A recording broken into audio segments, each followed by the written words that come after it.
L'acceptation. Accepter dans l'acte, ce n'est pas ni se laisser envahir par ses pensées et ses émotions, et ni, à contrario, lutter contre ses pensées et ses émotions. D'ailleurs, la lutte contre les pensées, ça peut fonctionner à court terme, mais à long terme, ce n'est pas efficace, ce n'est pas fonctionnel, on finit par s'user mentalement et même physiquement. Donc, accepter, pour que vous compreniez l'essence de l'acceptation, je vais utiliser une métaphore qui est relativement connue, c'est celle des sables mouvants. Quand on est au beau milieu des sables mouvants, ce sont des sables mouvants qui sont froids, et on commence à s'enfoncer. Donc vraiment, situation catastrophique. Si j'accepte mon sort, je vais finir par mourir d'hypothermie, et si je lutte pour pouvoir sortir des sables mouvants, qu'est-ce qui va se passer? Je vais m'enfoncer davantage.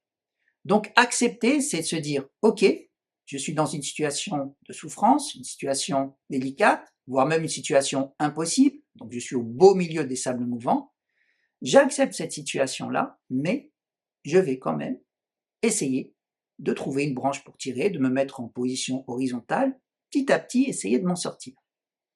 Même si les pensées que je vais avoir à ce moment-là vont être les plus négatives, les plus catastrophiques possibles. Et n'oubliez pas que les pensées vont engendrer des émotions, donc là on va être dans le stress, l'angoisse, une peur intense, ce genre de choses. Donc accepter, ok, je suis dans une situation qui ne me convient pas, mais je vais quand même m'en sortir.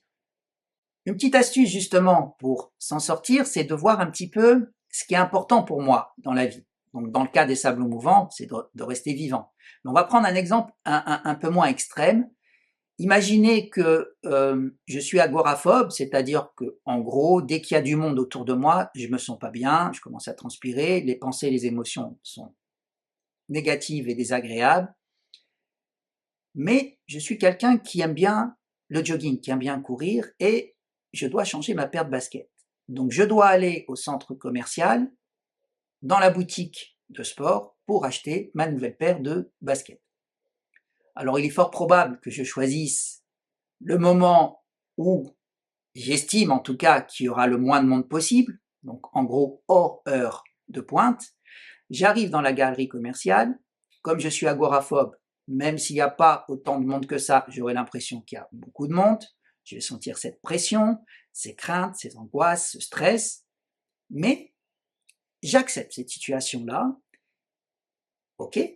Cependant, je n'oublie pas quel est mon objectif, quelle est ma priorité. Pourquoi je suis là? Je suis là pour acheter ma nouvelle paire de baskets. Et je ne lâche pas cet objectif. Je vais jusqu'à la boutique, quoi qu'il arrive, quelles que soient mes pensées, quelles que soient les émotions que je vais ressentir. J'achète ma paire, je reviens à la maison. Quand je reviens à la maison, bien sûr, j'en profite pour fêter ce succès. Et en fait, toute cette souffrance que j'ai pu ressentir, que j'ai pu vivre dans cette galerie commerciale, les pensées, les émotions désagréables et négatives, en fait, je l'ai oublié, ça s'est atténué. J'ai ma paire de baskets devant moi. J'ai réalisé ce défi. J'ai profité de ce succès. Donc voilà pour l'acceptation. Ok, on est dans une situation difficile, mais cette situation ne me convient pas, donc je vais mettre en place certaines choses pour m'en sortir comme il faut. Merci à toutes et merci à tous.